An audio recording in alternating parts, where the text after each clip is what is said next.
आज सुमन आसमान को निहार रही है क्योंकि उसे आसमान में हवाई जहाज़ नज़र आ रहा है जो शायद उसके बेटे को उससे कहीं दूर, उसके गांव से दूर ले जा रहा है।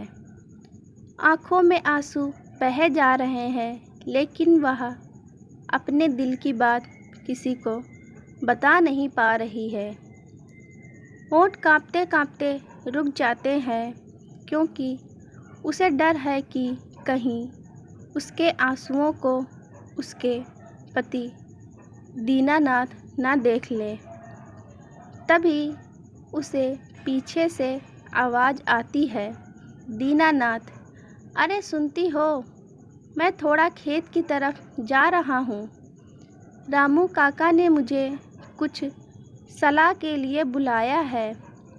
मैं जाता हूँ। तुम्हारा मन बिल्कुल नहीं है कि तुम कोई काम करो, लेकिन मैं चाहता हूँ तुम खाना खा लो ताकि दवाई खा सको और सेहत का ध्यान रख सको, प्यार से कहा। ऐसा बोलकर दीनानाथ चले जाते हैं और सुमन चुपचाप वहाँ रखे हुए पलंग पर बैठ जाती है। उसे याद आता है कि यह पलंग उसने रवि के लिए ही खरीदा था जब वह स्कूल में था और उसे सोने में दिक्कत होती थी, और आज वह दिन है जब रवि अपने परिवार के साथ कहीं दूर घर बसाने, नौकरी ढूंढने जा चुका है।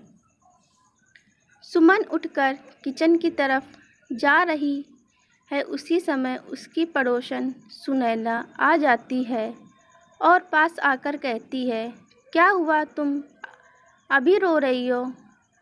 2 दिन हो गए हैं।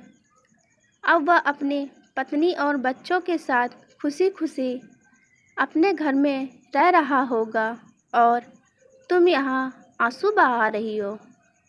सुमन, बचपन से लेकर आज तक मैंने उसका ध्यान रखा। उम्मीद नहीं थी कि वह अपने माँ बाप और गांव को छोड़कर हमेशा के लिए चला जाएगा। माँ हूँ, उसकी याद तो आएगी ही, रोते हुए कहा। सुनैना, अब तुम अपने बेटे को भूलने की कोशिश करो। चला गया वह पंछी अपने पिंजरे को छोड़कर। अब भला वह वापस हमारे गांव क्यों आएगा, और आएगा भी तो सिर्फ 2 या 4 दिनों के लिए। अरे वाह, पीछे गली वाली प्रमला का भी यही हाल हुआ है। उसने तो अपने बेटे को शहर इसलिए भेजा था कि वह वहां जाकर प्रमला की मदद कर पाए, लेकिन देखो ना, बेटा तो वापस नहीं आया मुंह बनाते हुए। सुमन, नहीं नहीं, मेरा रवि ऐसा नहीं है। पहले तो वह मेरा बहुत ख्याल रखता था। यह बात अलग है कि तब वह बहुत छोटा था। सुनैना, तुम जानो और तुम्हारा काम। मैं तो थोड़ी शक्कर लेने आई थी। मेरे घर मेहमान आ रहे हैं ना, और दुकान खुली नहीं है। हो सके 1 कटोरी शक्कर ही दे दो। सुनैना तो वहाँ से चली गई, लेकिन उसकी बातें सुमन के दिल पर जहर सी लग रही थीं। उसे मन ही मन यह डर होने लगा कि कहीं सच में ऐसा न हो जाए कि रवि वापस ही न आए। धीरे धीरे 2 महीने बीत गए। जब भी रवि का फ़ोन आता, सुमन दौड़कर पहुंच जाती, जहां वह जी भर रवि से बात कर पाती। आज भी रवि का फ़ोन आया। रवि, कैसी हो माँ? तुम्हारी तबीयत कैसी है? सुमन, हाँ हाँ बेटा, मैं बिल्कुल ठीक हूँ। बस तेरी आवाज़ सुन लेती हूँ ना, तो दिल को सुकून मिल जाता है। या बता, बहू और बच्चे कैसे हैं? रवि, सब कुछ अच्छा है माँ। और पता है, तुम्हारी बहू ने बिल्कुल तुम्हारी तरह आलू के पराठे बनाए। जैसे तुम मुझे बनाकर खिलाया करती थी। बिल्कुल वही स्वाद। मुझे तो ऐसा लगा कि अब तो मैं इतना टेस्टी पराठा नहीं खा पाऊँगा। सुमन उदास होते हुए, चलो अच्छा है, अब तुम्हें मेरी याद नहीं आएगी। अब तुम सब यहाँ कब आओगे? रवि, माँ बार बार हमें यहाँ आने के लिए मत बोला करो, क्योंकि अब हमारे पास टाइम नहीं है कि दिन भर दौड़कर आपके पास आ जाए और आपकी सेवा करते रहें।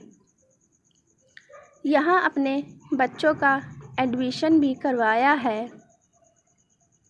और मुझे अपनी नौकरी की वजह से समय भी नहीं मिलता है। अब मैं फ़ोन रखता हूँ, जब समय मिलेगा तब फ़ोन कर लूँगा। रात होने पर सुमन दीनानाथ से पूछती है, बहू ने अगर मेरी जगह ले ली हो तो भला मेरे बेटे को मेरी याद क्यों आएगी? अब लगता है बुढ़ापा ऐसे ही बिताना होगा। उदास होते हुए, दीनानाथ, सही कहती हो। अब तो रवि का ज़्यादा फ़ोन भी नहीं आता और वह अपने काम और परिवार में ही व्यस्त रहने लगा है। उधर रवि को अपनी माँ और बाबूजी की बहुत याद आती है, लेकिन अगर वह अपनी पत्नी को बोलता है तो उसे बुरा लग जाता है। एक दिन अचानक रवि और उसकी पत्नी का झगड़ा होने लगा। रवि, तुमसे मैं नाश्ता बनाने के लिए कहता हूँ तो वह तुमसे होता नहीं। मेरी जो नौकरी थी वह भी छूट गई है। अब मैं नई नौकरी के बारे में सोच रहा हूँ। मैंने माँ से झूठ भी कहा था कि तुम बहुत अच्छा आलू का पराठा बनाया है। उसे कितना बुरा लगा होगा। रवि की पत्नी रश्मि, अगर तुमने ऐसा कहा है तो मैंने तो नहीं कहा था ना। मैंने अपने जीवन में आज तक आलू का पराठा नहीं बनाया है। मेरे पापा के यहाँ तो मैं बड़े ऐशो आराम से रहा करती। मुझे तो वहाँ किचन में जाने की ज़रूरत ही नहीं थी। लेकिन फिर भी मैंने तुमसे शादी की क्योंकि मुझे लगा कि तुम मेरे लिए परफेक्ट हो। ताने मारते हुए, रवि, अरे मैं तो अपने माँ बाप के बुढ़ापे का सहारा था, पर तुम्हारी वजह से मैंने अपना गांव छोड़ा और शहर में आकर नौकरी ढूंढने लगा। रश्मि, तुम बात बात पर मुझे ताने मत मारा करो। तुम खुद चाहते थे अपने माँ बाप को छोड़कर यहाँ आकर बस जाना। अब तो रवि और रश्मि के झगड़े बढ़ते ही जा रहे थे। रवि घर में भी फ़ोन नहीं करता और अगर घर से माँ बाबू जी का फ़ोन लगाते तो रवि काम का बहाना करके टाल देता। अब उसे भी अपने माँ बाप बोझ लगने लगे और वह सोचने लगा कि जल्द से जल्द वह अपने लिए शहर में ही नया घर ले ले ताकि किसी प्रकार की दिक्कत ना हो। अब सुमन और दीनानाथ दुखी रहने लगे क्योंकि वह समझ गए थे कि उनका बेटा वापस नहीं आएगा और बुढ़ापे का सहारा नहीं बन पाएगा। एक दिन अचानक दीनानाथ जी को एक उपाय सूझा और उन्होंने खुश होकर सुमन को बुलाया। सुमन, क्या बात है जो आज इतना खुश हुए जा रहे हो? आश्चर्य से, दीनानाथ, तुम्हें याद है हमारे घर के बगल में 4 कमरे हैं। ऐसे भी वहाँ पर कोई नहीं रहता और हमने उसे इसलिए बनवाया था कि हमारा बेटा आकर अपने परिवार के साथ वहाँ आराम से रह सके।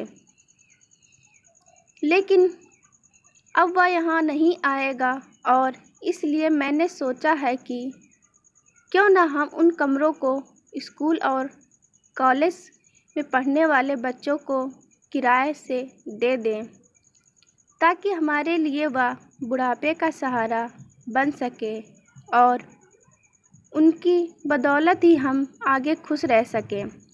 सुमन: अरे वाह, यह तो बहुत अच्छी बात कही आपने। ऐसे में उन बच्चों का सहारा मिल जाएगा और उन बच्चों के कारण हमें बुढ़ापे का सहारा मिल जाएगा। लेकिन कल को अगर रवि यहाँ आए तो हम उसे क्या जवाब देंगे?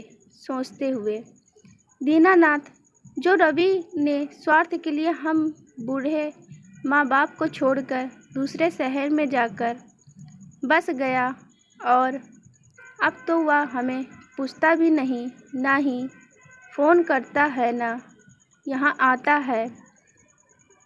हम उसके लिए कब तक राह देखते रहेंगे? उन मासूम बच्चों के कारण ही हम खुश रह सकेंगे और हमारा घर भी खुशहाल रहेगा। कुछ ही दिनों में उन 4 कमरों में कई सारे बच्चे आ गए जो किराए से रहने लगे और साथ ही साथ खाली समय में सुमन और दीनानाथ जी के साथ आकर बातें करने लगे, जिससे सुमन और दीनानाथ जी को बहुत अच्छा लगने लगा और दिन भर की थकान और दुख दर्द ख़त्म होने लगा। किसी तरह जब यह बात रवि को पता चली तो उसे बहुत बुरा लगा कि उसके माता पिता ने ऐसा किया, लेकिन वह समझ चुका था कि उसने भी अपने माँ बाप को छोड़कर अच्छा नहीं किया। तभी वहाँ पर किराए पर रहने वाला एक बच्चा आकर कहता है, ताऊ जी, क्या हमें कभी किसी का दिल नहीं दुखाना चाहिए? दीनानाथ: नहीं बेटा, हमें किसी का भी दिल नहीं दुखाना चाहिए,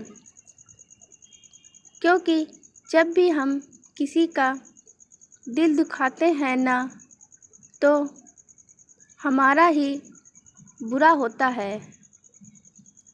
हम गलत कर रहे होते हैं जो हमें उस समय समझ नहीं आता।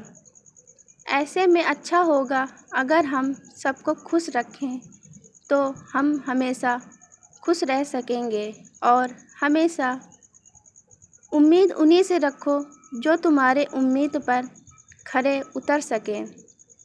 बच्चा तो वहाँ से चला गया, लेकिन सुमन और दीनानाथ समझ चुके थे कि उनकी खुशी उनके हाथ में ही है और अब उन्हें किसी की ज़रूरत नहीं है बुढ़ापे के सहारे के लिए, क्योंकि उनका सहारा अब वे खुद ही हैं। दोस्तों, आपको कहानी कैसी लगी कमेंट करके ज़रूर बताइएगा। कहानी पसंद हो तो वीडियो को लाइक शेयर करें और चैनल को सब्सक्राइब करें।